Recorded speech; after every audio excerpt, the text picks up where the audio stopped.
Kembali lagi di Cahaya Hati Indonesia. Terima kasih pemirsa di rumah yang masih bersama kami ya. Sudah 2 tema kita lalui. Topeng manusia di dunia, ghibah membawa petaka. Dan sekarang kita akan masuk ke dalam tema kita yang ketiga. Ketika hidup merasa paling sulit. Masya Allah ya. Bersama guru kita yang dimuliakan Allah Subhanahu Wa Taala, Al-Ustadz Abdul Basit. Allahumma salli ala Sayyidina Muhammad.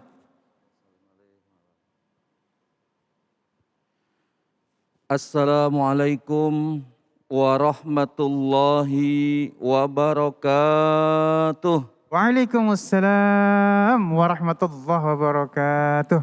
Bismillahirrahmanirrahim. Alhamdulillahi rabbil alamin. Wabihi nasta'inu ala umurid dunya waddin.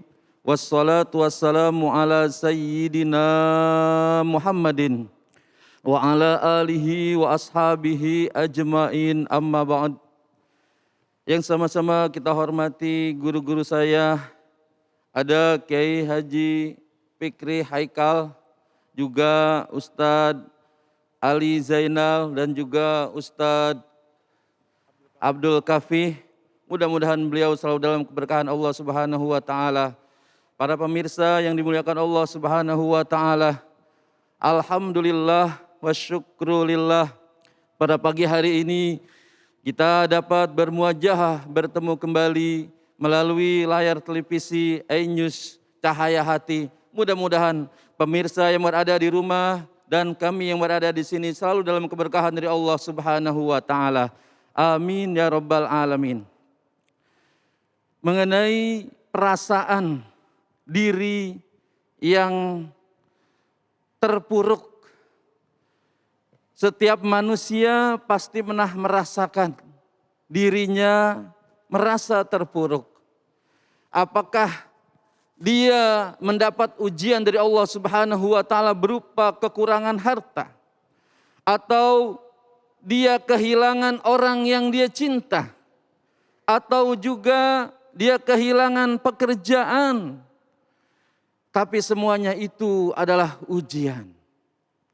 Bagi orang-orang yang beriman, dia sadar dia diuji oleh Allah Subhanahu wa Ta'ala untuk menaikkan derajatnya di sisi Allah Subhanahu wa Ta'ala. Dan kalau merasa diri terpuruk, merasa dirinya sangat terpuruk sekali, maka dia berusaha harusnya kembali kepada Allah Subhanahu wa Ta'ala. Dia berserah diri kepada Allah Subhanahu wa Ta'ala yang maha mempunyai segala sesuatu.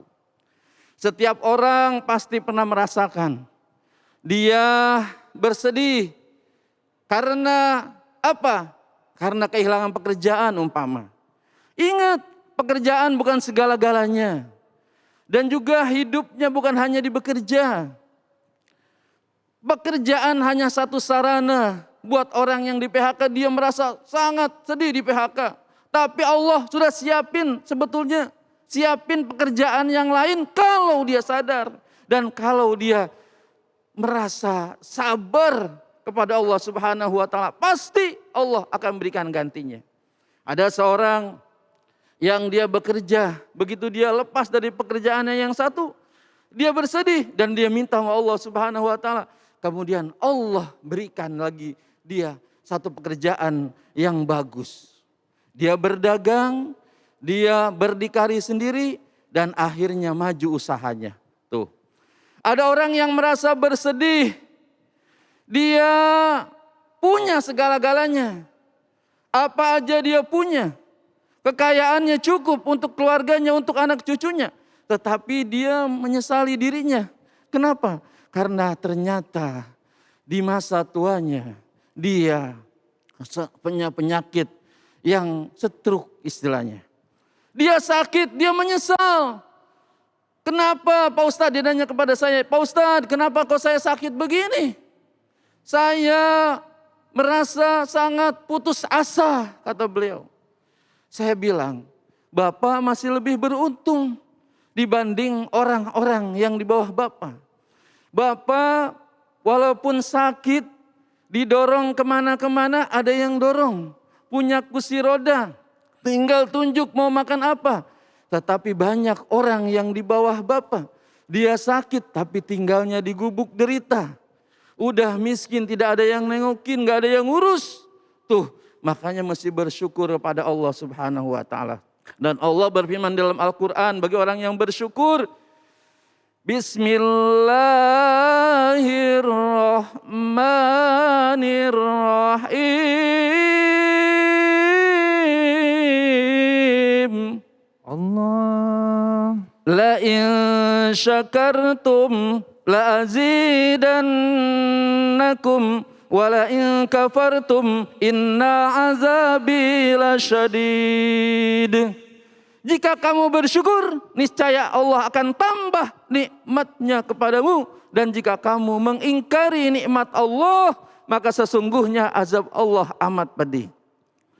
Jadi bersyukur atas segala nikmat yang Allah berikan. Walaupun dalam keadaan terpuruk, tapi tetap bersyukur pada Allah Subhanahu wa taala. Maka Allah akan menolong. Dan Allah dekat. Pertolongan Allah itu sangat dekat. Ala inna nasrallahi qarib. Sesungguhnya pertolongan Allah itu amat dekat. Tergantung kita. Mau minta apa tidak kepada Allah Subhanahu wa taala. Kalau kita minta kepada Allah, Allah akan berikan. Makanya ada doa yang sering dibaca. Bahkan ada nada-nadanya yang begitu enak. Dibaca Rabbana atina fid dunya hasanah wa fil akhirati hasanah wa qina azabannar. Ya Allah, berilah kami kebahagiaan hidup di dunia. Kita minta bahagia hidup di dunia. Dengan apa Allah bahagiakan? Dengan kecukupan segala sesuatunya. Mendapat ujian sabar. Mendapat cobaan sabar. Mendapat nikmat bersyukur pada Allah Subhanahu wa taala. Itu namanya fid dunya hasanah. Wa fil akhirati hasanah. Dan di akhirat mendapat kebaikan. Apa kebaikan di akhirat? Kebaikan di akhirat adalah surganya Allah Subhanahu wa taala. Dia dapat. Wa qina azabannar, ya Allah, jauhkanlah kami daripada siksa api neraka. Orang yang selalu bersyukur pada Allah Subhanahu wa taala tidak akan pernah merasa dirinya terpuruk dan menyesali segala perbuatan. Setiap manusia udah biasa punya dosa. Manusia enggak ada yang enggak punya dosa. Manusia pasti punya dosa. Manusia pasti dia dalam hidupnya ada pernah perbuatan dosa. Tapi dosa itu harus dihapus. Jangan cuma disesalin doang. Sesal dia, nyesel berdosa. Tapi dilakuin lagi. Udah nyesel berbuat dosa. Dia lakuin lagi. Udah nyesel pernah korupsi. Dikerjain lagi. Itu namanya belum taubat. Belum menyesal katanya. Jadi kalau berbuat dosa, dia taubat. Karena apa? Memang hidup kita selalu ada dosa. Di mana-mana ada dosa. Begini dosa, begitu dosa. Di mana-mana orang berdosa. Sebaik-baik orang berdosa yang bertaubat pada Tuhannya.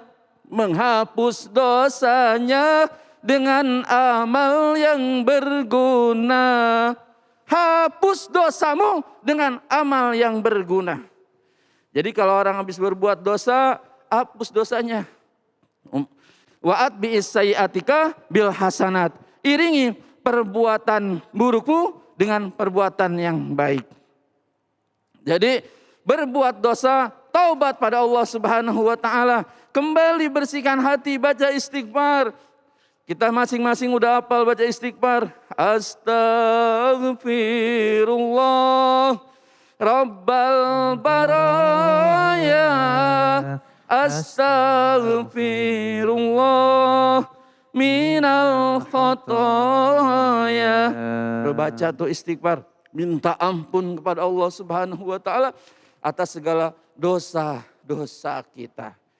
Karena manusia memang tidak luput dari dosa.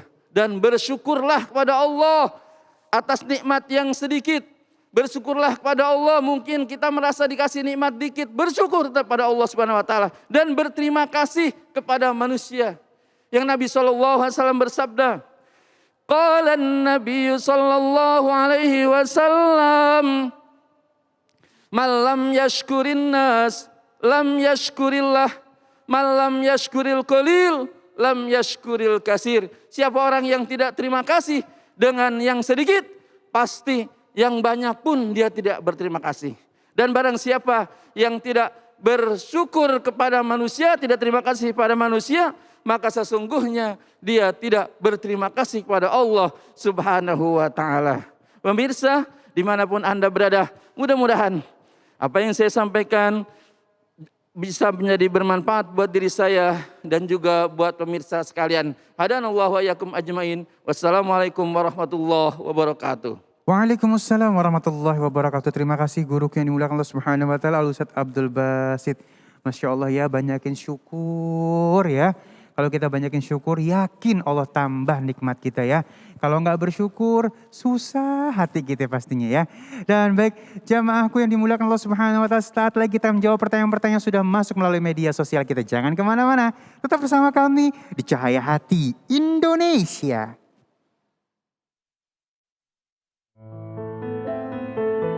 Perdebatan mengenai bentuk bumi hingga saat ini masih ramai dibicarakan. Ada yang menganggap bahwa bentuk bumi adalah bulat. Namun tidak sedikit juga kalangan yang percaya bahwa bumi berbentuk datar. Melihat perdebatan tentang bumi bulat dan bumi datar yang tak kunjung usai, seorang astronot asal Arab bernama Hazza Al-Mansuri pada 2019 lalu kembali meneliti bentuk bumi.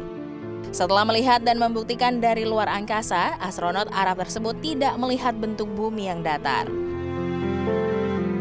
Terkait bentuk bumi bulat, sebenarnya sudah lama dijelaskan dalam Al-Quran. Ada banyak sekali ayat Al-Quran yang memastikan bahwa bumi berbentuk bulat. Jika bumi berbentuk datar, maka tidak bisa berputar serta beredar mengorbit matahari sehingga tidak ada pergantian siang dan malam.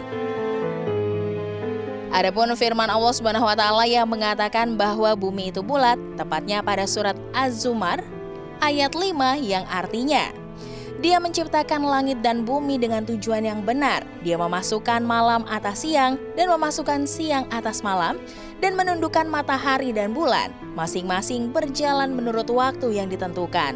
Ingatlah, Dialah yang maha mulia, maha pengampun. Selain itu ada juga ayat Al-Quran yang menegaskan bahwa bentuk bumi adalah bulat dan juga mengibaratkan bumi sebagai malam dan siang dalam surat Al-Anbiya ayat 33. Dan Dialah yang menciptakan malam dan siang, matahari dan bulan, masing-masing dari keduanya itu beredar di dalam garis edarnya. Seiring berkembangnya ilmu pengetahuan, para ilmuwan semakin menyadari adanya perputaran bumi. Seorang ilmuwan asal Prancis bernama Leon Foucault yang akhirnya menemukan bukti untuk pertama kalinya bahwa bumi berputar pada porosnya di tahun 1851.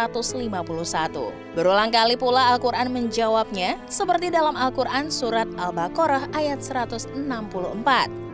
Sesungguhnya dalam penciptaan langit dan bumi, silih bergantinya malam dan siang, bahtera yang berlayar di laut membawa apa yang berguna bagi manusia, dan apa yang Allah turunkan dari langit berupa air, lalu dengan air itu Dia hidupkan bumi sesudah mati keringnya. Dan Dia sebarkan di bumi itu segala jenis hewan dan pengisaran angin dan awan yang dikendalikan antara langit dan bumi. Sungguh terdapat tanda-tanda keesaan dan kebesaran Allah bagi kaum yang memikirkan. Wallahu a'lam bishawab.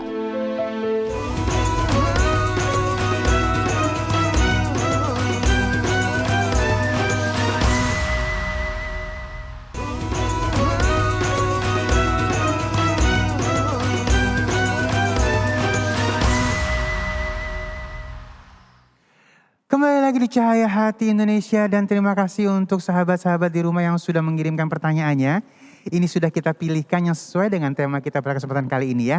Dan untuk pertanyaan yang pertama, mohon kesediaannya guruku yang dimuliakan Allah Subhanahu wa taala, Al-Ustaz Kiai Haji Fikri Haikal MZ. Ini pertanyaan dari @ganjar.reza. Makasih ya pertanyaannya ya. Di pergaulan sekarang kita harus punya topeng banyak biar masuk ke semua kalangan. Emang iya kadang-kadang ya, Masya Allah. Apakah itu artinya kita sudah masuk dalam kemunafikan, Guru? Ini terkondisikan ini kita ya, kadang-kadang harus pakai topeng. Silakan, Guru. Ya, Mas Ganjar. Iya.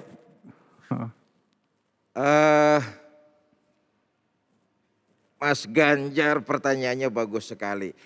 Begini, adaptasi dengan sifat kemunafikan itu jelas berbeda. Adaptasi adalah kita mengikuti alur tanpa harus terbawa dengan alur. Ngikutin arus tanpa harus terbawa dengan arus itu sendiri. Tapi kalau sudah menggunakan topeng dalam berbagai macam kondisi, nah ini masuknya sifat kemunafikan. Tapi kalau beradaptasi silakan. Beradaptasi, berinovasi, berimprovisasi boleh, gunakan kemampuan. Tapi kalau sudah menggunakan strategi pakai topeng dalam setiap kondisi, nah ini yang nggak boleh. Karena ini bagian dari akhlak yang tercela. Pengen naik jabatan misalnya pakai topeng penjilat, jilat atasan. Asal bos senang, laporan ABS. Lalu kemana-mana menceritakan tentang kehebatan bosnya. Menjilat atasannya supaya dia dipromosikan. Pakai topeng penjilat. Padahal kemampuan dia belum tentu sesuai dengan ekspektasi perusahaan. Misalnya, karena itu saya lebih cenderung kepada adaptasi adalah menggunakan kemampuan kita. Untuk berimprov, berkreasi, tetapi tidak keluar dari syariat agama Islam. Malah itu dianjurkan. Yang tidak boleh dan tidak dianjurkan adalah sifat kemunafikan dengan memakai berbagai macam topeng sesuai dengan kondisinya untuk meraih hal-hal yang sifatnya keduniawian. Tidak mengharap keridhaan dari Allah. Saya pikir begitu, Pak Ali. Masya Allah, tuh ya boleh. Tapi hati-hati, kita harus paham dulu ya bagaimana cara menggunakannya. Dan baik Guru, masih ada satu pertanyaan lagi Guru, mohon izin. Ini pertanyaannya dari Ed Sarah Nur 5. Ini masih untuk guru kita, Kiai Haji Fikri Haikal MZ ya. Kiai mau tanya, di luar tema nih katanya. Di luar tema, Masya Allah ya. Sekarang lagi ramai tentang free child atau memutuskan untuk gak punya anak. Waduh, banyak yang pro dan kontra. Ada yang bilang punya anak itu rezeki, berkah. Tapi bagaimana kalau kita belum siap? Seperti apa sih pandangan Islam soal ini? Silakan Guru. Iya, bagi yang sudah menjadi suami istri, ini pembahasannya suami istri kan. Menunda dengan alasan-alasan yang dibenarkan, boleh saja. Tetapi bukankah dalam pernikahan setiap orang tua, setiap suami istri pasti mengharapkan keturunan.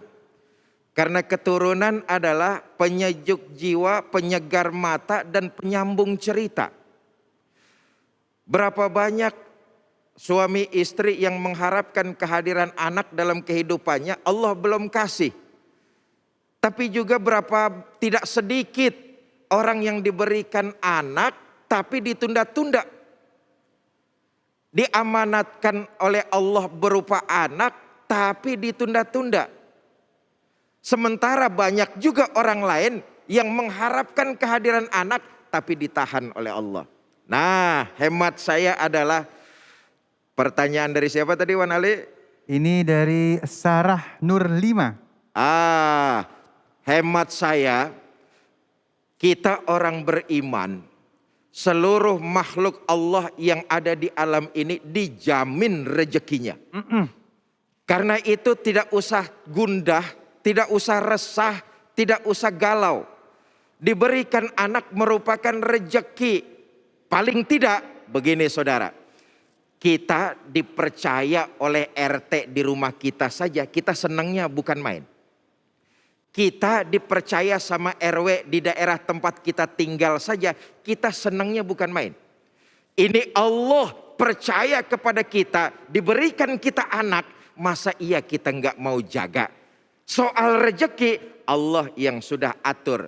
Karena itu kalau memang sudah bulat, sebaiknya jangan ditunda-tunda. Karena memang anak merupakan amanah dan rezeki dari Allah. Nanti finansialnya dia insya Allah pasti akan ikut sendiri. Punya anak satu mungkin saja rezekinya pas-pasan. Mungkin, wallahu alam. Tapi punya anak dua mulai menanjak. Punya anak tiga makin menanjak lagi. Kehidupan realitasnya kan seperti itu. Bahkan kalau orang-orang tua dulu jarang yang punya anak 2, 3, 4. Di atas 5 bahkan belasan. Tapi mereka semua bisa menyekolahkan anaknya. Soal siap atau tidak mental kita sebagai ibu bapaknya bisa melalui proses. Melalui proses. Tapi soal rezeki, soal materi yang akan tanggung semuanya. Selama bapaknya, suaminya, orang tuanya masih mau berikhtiar di jalan Allah Subhanahu wa taala. Jadi jangan tunda lagi, segeralah kalau Allah berikan amanah, diberikan rezeki, pegang amanah itu, jaga, pelihara, rawat sebagaimana baiknya. Baik, Masya Allah guru ilmunya dan terima kasih untuk pertanyaannya yang ada di rumah ya. Dan kita lanjutkan dengan pertanyaan yang selanjutnya, mohon kesediaannya guru yang dimuliakan Allah Subhanahu wa taala.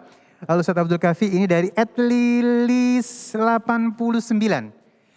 Guru, yang saya rasakan gibah kayaknya akan terus mengikuti kita, Masya Allah.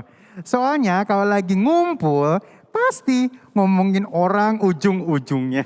Iya sih. Apakah kita bisa meringankan keburukan dari gibah ini? Misalnya berbuat baik atau yang lainnya. Jadi nggak bisa dihindarin nih guru nih. Kira-kira nebusnya gimana gitu. Iya, emang begitu ya. Iya.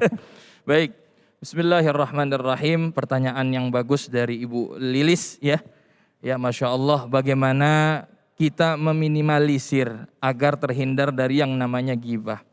Yang pertama, tanamkan niat bahwa jikalau kita mendengar atau melihat, menyaksikan sesuatu hal yang buruk, atau kita mendengarnya kemudian jangan sampai kita sampaikan kepada orang lain. Itu yang pertama. Yang kedua, jikalau ini kadang-kadang kan Bang Ali memang kita sering kumpul, sering riung ya, karena Indonesia budayanya sering kumpul-kumpul, nongkrong, kongko dan lain sebagainya. Pastilah kadang kita ngobrolin orang.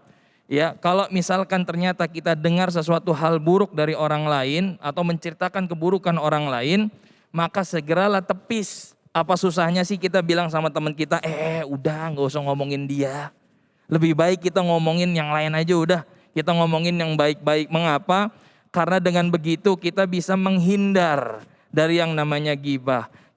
Karena ulama mengatakan bagaimana seseorang yang dia hanya mendengarkan saja cerita keburukan orang lain dalam suatu perkumpulan, apakah dia termasuk gibah? Ulama mengatakan bahwa iya, dia termasuk golongan orang yang gibah. Jadi cuman ngedengerinnya aja gibah. Oleh karena itu kalau misalkan kita dengar suatu cerita buruk orang lain, kita tepis saja. Bahkan kalau bisa kita pindah aja udah. Udah deh jangan ngumpul sama sini lagi. Dulu ya, mohon maaf nih saya mau ke sana dulu. Artinya kita menghindar. Mengapa? Karena dengan begitu pelan-pelan minimal hati kita mengingkari dulu gibah. Kalau misalkan ternyata enggak mengingkari, kita mengiyakan, justru kita cuma duduk diam, sama aja kita sama dia. Ujung-ujungnya apalagi ketika teman metik, teng. Kita jadi ikut-ikutan gibah. Lalu Ustadz, bagaimana caranya kalau kita ngomongin keburukan orang lain yang niatnya itu untuk mengingatkan diri kita dan semuanya. Dalam hal ini itu dibolehkan. Imam Nawawi dalam kitabnya, kitab Riyadhus Shalihin, bab ma yubahu minal ghibah. Bab apa-apa yang diperbolehkan untuk bergibah. Salah satunya adalah tahdzirul muslimin minasyarri wa nasihatihim, yaitu memberikan peringatan terhadap sesama kaum muslim ya dari keburukan orang lain dan juga memberikan nasihat kepadanya. itu dibolehkan. Contoh misalkan ada berita kita lihat, makanya kadang-kadang kalau di berita itu pakai inisial. Seseorang telah melakukan kejahatan dengan inisial A, dengan inisial HB, dengan inisial itu sebenarnya juga kita bisa menghindari dari yang namanya gibah. Atau kita juga dengan yang namanya hanya menceritakan keburukannya saja tapi tidak dengan orangnya. Mudah-mudahan ini bisa menjawab dan mudah-mudahan bisa membuka hati kita agar terhindar dari yang namanya gibah. Amin, amin, wa'afu anhu. Masya Allah, bener banget emang kadang-kadang gibah menghampiri kita ya, bukan kita menghampiri gibah.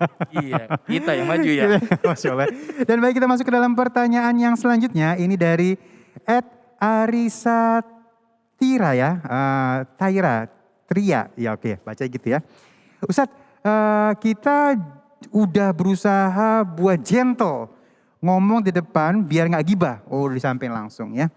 Tapi orang yang kita ajak ngobrol itu malah gibahin saya di belakang. Emosi saya nih. Saya juga naik akhirnya. Emosi saya juga naik akhirnya. Kalau begitu boleh gak sih kita balas pakai cara yang sama? Atau ada cara lain buat balas orang kayak gitu? Dipikirin balasnya nih guru. Iya, baik. Bagaimana hukum ya membalas orang yang menggibahi kita? Padahal kita udah berusaha gentleman ngomong di depannya secara baik-baik. Baik, ketika kita dibicarakan keburukannya ya oleh orang lain, maka jangan balas kita juga mengucapkan keburukan orang tersebut kepada orang lain. Kenapa? Karena kita sama aja dengan dia. Karena kita jatuhnya juga dengan hal itu gibah. Kalau begitu yang ada tidak akan pernah selesai permasalahan. Yang satu dia gibah, ngomongin kejelekan kita. Kita juga ngomongin kejelekan dia.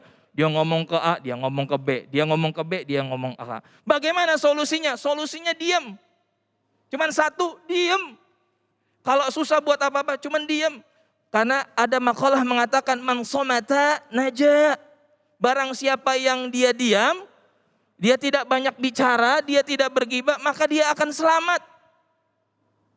Artinya ketika orang menggibahi kita, kita diam aja. Yang kedua, balas dengan kebaikan. Kenapa? Karena ketika kita balas dengan kebaikan, dengan menampilkan bahwa kita tidak seperti itu, insya Allah hati dia akan terketuk dan mudah-mudahan dia jadi teman sahabat kita yang dia tidak menggibahi kita. Karena ini luar biasa Bang Ali, bener gak? Kadang-kadang kita gak sadar, kita digibahi, dia manis di depan kita. Tadi guru kita Kiai, Masya Allah telah bilang ada orang bermuka 2, bertopeng 2, bahkan sampai 4. Di sini dia ngomong A, di sana dia ngomong B. Di sana dia ngomong C, di sana dia ngomong D. Sampai 4 mukanya. Kenapa? Lantaran dia menginginkan tujuan sesuatu, ada dengki, iri dan lain sebagainya. Oleh karena itu, jangan balas kejahatan dengan kejahatan, balaslah dengan kebaikan. Insya Allah orang tersebut akan mendapatkan hidayah dari Allah Subhanahu wa taala. Amin amin wa amin ya rabbal alamin. Ya Allah harus bijaksana menyikapi semuanya ya. Baik, jamaah yang dimuliakan Allah Subhanahu wa taala, kita akan lengkapi kenikmatan kita hari ini dengan memperbaiki bacaan Al-Qur'an kita. Nanti kita akan ngaji bersama Ustaz Syam ya. Jangan kemana-mana, tetap bersama kami di Cahaya Hati Indonesia.